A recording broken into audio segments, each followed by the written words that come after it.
আসসালামু আলাইকুম, স্বাগতম জানাচ্ছি বিবিসি নিউজ আন্তর্জাতিক সংবাদে। শুরুতেই সংবাদ শিরোনাম, এরপর বিস্তারিত।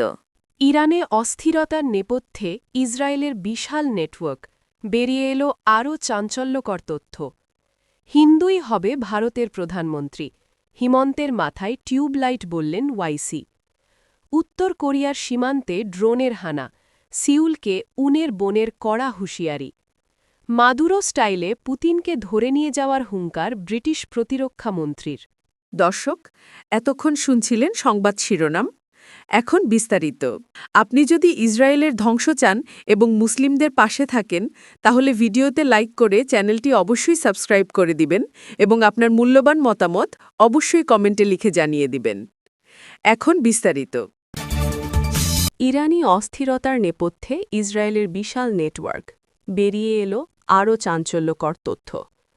ইরানে বর্তমান অস্থিরতা উস্কে দিতে এবং নির্বাসিত যুবরাজ রেজা পাহলভিকে পুনরায় ক্ষমতায় বসাতে ইসরায়েল একটি সুসংগঠিত ও বিশাল ডিজিটাল প্রোপাগান্ডা নেটওয়ার্ক পরিচালনা করছে বলে চাঞ্চল্যকর তথ্য সামনে এসেছে।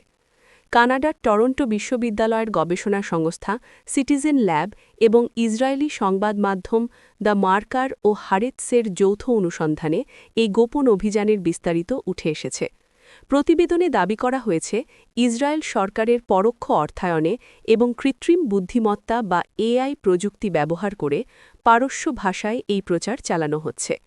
অনুসন্ধান অনুযায়ী এই ডিজিটাল ক্যাম্পেইনের মূল লক্ষ্য হল ইরানিদের মধ্যে রাজতন্ত্রের প্রতি সমর্থন তৈরি করা এবং বর্তমান শাসন ব্যবস্থার বিরুদ্ধে জনমত গড়ে তোলা। গত বছর তেহরানের এভিন কারাগারে ইসরায়েলি হামলার সময় এই নেটওয়ার্কটি অত্যন্ত সক্রিয় ছিল। হামলার খবর ইরানি গণমাধ্যমে আসার আগেই ভুয়া সোশ্যাল মিডিয়া অ্যাকাউন্ট বা অ্যাভাটার ব্যবহার করে বিস্ফোরণের খবর এবং ডিপ ফেক ভিডিও ছড়িয়ে দেওয়া হয়।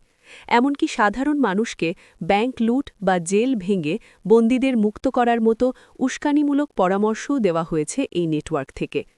2023 সালে রেজা পাহলভির ইসরায়েল সফর এই প্রচারে নতুন মাত্রা যোগ করে। ইসরায়েলের বর্তমান বিজ্ঞানমন্ত্রী গিলা গামলিয়েল তাকে ইরানের যুবরাজ হিসেবে পরিচয় করিয়ে দেন এবং সামাজিক যোগাযোগ মাধ্যমে তার ভাবমূর্তি উজ্জ্বল করতে ব্যাপক প্রচারণা চালানো হয়। হিন্দুই হবে ভারতের প্রধানমন্ত্রী, হিমন্তের মাথায় টিউবলাইট বললেন ওয়াইসি। ভারতের প্রধানমন্ত্রী পদ নিয়ে মন্তব্যকে কেন্দ্র করে রাজনৈতিক উত্তাপ ছড়িয়ে পড়েছে সেদেশের বিভিন্ন মহলে।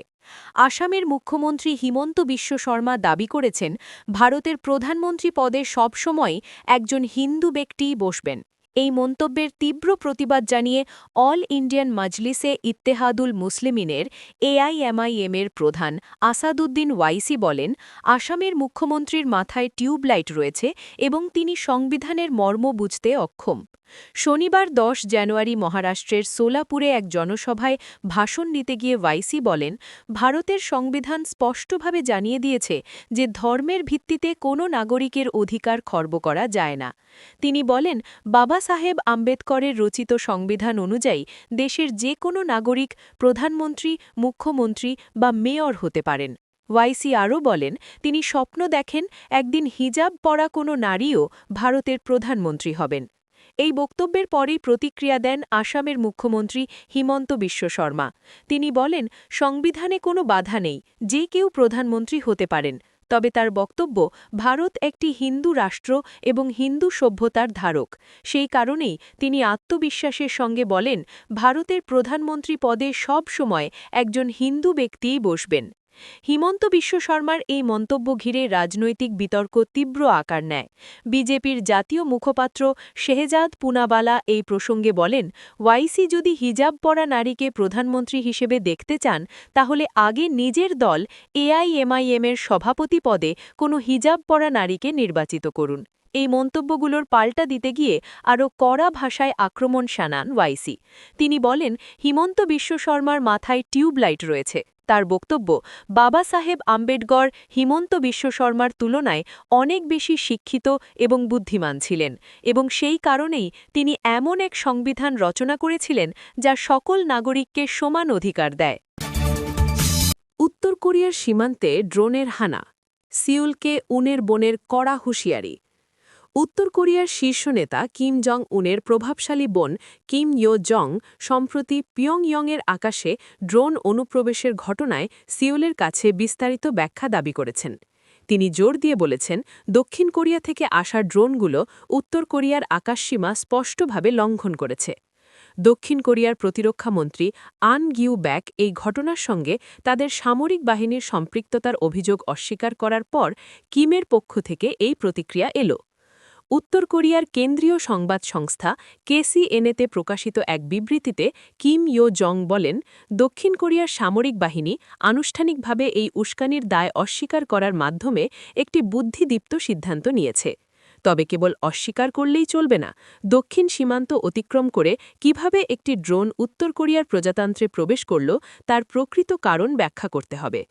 কিম দাবি করেন, উদ্ধারকৃত ড্রোন থেকে পাওয়া ফুটেজে একটি ইউরেনিয়াম খনি, বর্তমানে বন্ধ থাকা কায়সং যৌথ শিল্পাঞ্চল এবং উত্তর কোরিয়ার সীমান্তরক্ষী বাহিনীর স্থাপনার দৃশ্য পাওয়া গেছে। কিম ইয়ো জং হুঁশিয়ারি দিয়ে বলেন, ভবিষ্যতে যদি দক্ষিণ কোরিয়া পুনরায় এ ধরনের উস্কানিমূলক পদক্ষেপ নেয় তবে তাদের ভয়াবহ পরিণতি ভোগ করতে হবে। মাদুরো স্টাইলে পুতিনকে ধরে নিয়ে যাওয়ার হুঙ্কার ব্রিটিশ প্রতিরক্ষা মন্ত্রীর। ব্রিটিশ প্রতিরক্ষা মন্ত্রী জন হিলি বলেছেন, সুযোগ পেলে তিনি রাশিয়ার প্রেসিডেন্ট ভ্লাদিমির পুতিনকে রাশিয়া থেকে ধরে নিয়ে গিয়ে যুদ্ধাপরাধের জন্য জবাবদিহির আওতায় আনতেন। শুক্রবার ৯ জানুয়ারি একদিনের সফরে কিয়েভে গিয়ে তিনি এই মন্তব্য করেন। এর কয়েক ঘণ্টা আগেই রাশিয়া ইউক্রেন জুড়ে ব্যাপক ক্ষেপণাস্ত্র হামলা চালায়। এর আগে মার্কিন প্রেসিডেন্ট ডোনাল্ড ট্রাম্প ভেনেজুয়েলায় সামরিক অভিযান চালিয়ে নিকোলাস মাদুরোকে তুলে নিয়ে যান। এ নিয়ে বিশ্বব্যাপী সমালোচনার ঝড় বইছে। এবার ব্রিটিশ প্রতিরক্ষা মন্ত্রী মাদুরো কাইলে রুশ প্রেসিডেন্টকে তুলে নেওয়ার হুঙ্কার দিলেন। ব্রিটিশ সংবাদ মাধ্যম দ্য টেলিগ্রাফ জানায়, কিয়েভে ইউক্রেনের প্রেসিডেন্ট ভলোদিমির জেলেন্সকির সঙ্গে প্রেসিডেন্সিয়াল প্রাসাদে বৈঠক করেন জন হিলি।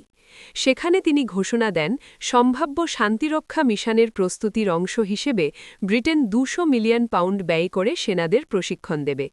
কিয়েভে একটি আবাসিক ভবনে ড্রোন হামলার স্থান পরিদর্শনের সময় কিয়েভ ইন্ডিপেন্ডেন্টকে জন হিলি বলেন, যদি কোনো বিশ্ব নেতাকে অপহরণের সুযোগ থাকত তবে তিনি পুতিনকেই হেফাজতে নিয়ে যুদ্ধাপরাধের জন্য জবাবদিহি করাতেন। যুক্তরাষ্ট্রের দ্বারা ভেনেজুয়েলার প্রেসিডেন্ট নিকোলাস মাদুরোকে আটকের ঘটনার পরই তিনি এমন মন্তব্য করেন।